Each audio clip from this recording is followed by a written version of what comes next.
گوشا بحر خدا دو چشم عبرت ببین در خاک نورهای نبوت. کجا شد سروری اولاد آدم؟ کجا شد احمدی محمود خاتم؟ کجا شد آمه معراج افلاک که آخر رفت زیر پرده خاک؟ کجا شد عارفانی دیده بریان؟ کجا شد عاشقانی سینه گریان؟ کجا یوسف رخانی ما پیکر؟ کجا شد سبشکن شیران سرور؟ ببینی جمله را در پرده خاک، چرا چون گل نی با سینه چاک؟ بیرو بار زی گورستان گذر کن، به حالی اقربایانت نظر کن. چی میگویند دانایان خاموش؟ بگیر عبرت از آن جمعی کفن پوش. شعر از ابوالولو دخیل. ناگاه بود از این جهانت ببرند، از حلقه جمع دوستانت ببرند. غافل منشین زمان زمانت ببرند، گر تو نروی کشان کشانت ببرند. این مزرعه عمر از نشاط آمده پاک، دهقانی اجل نکیشت جز تخم هلاک.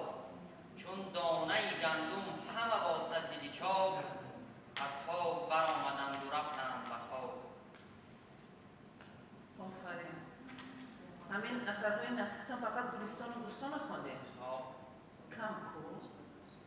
باید زیادتر میخونده بچه. کرسی عدی ها؟ اینجا در بسیاره غزل‌ها هفت غزل زیاد کرده. بیا تا قدر یک دیگر بدانیم. از یاد میدونی امیره؟ روی خط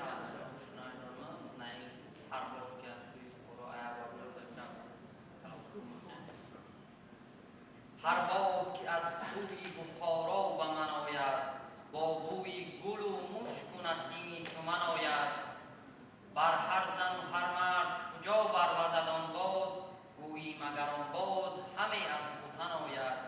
نیزی ختن باد چنین خوش نوزد هیچ، کین باد همه از بری معشوق من آید.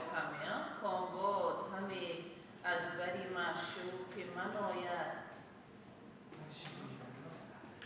تمام؟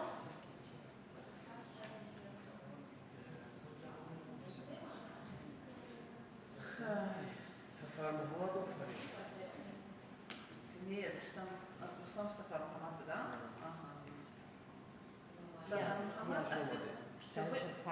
نصری را زیادتر میخونی، غزلو را زیادتر از زیاد میخونی. از یعنی چه 7 غزل آورده 8 آورده یک سیم رفت خولیه 7 میشه. یک تشبه پرچه از دوستان است 6 همگی غزل و 6 غزل بعد اثر نصری فروغسو که دانایی در اشتراک کردن میشه بچه جان و آینده را تیار میشه همراهی رو برات کار میکنی کتابای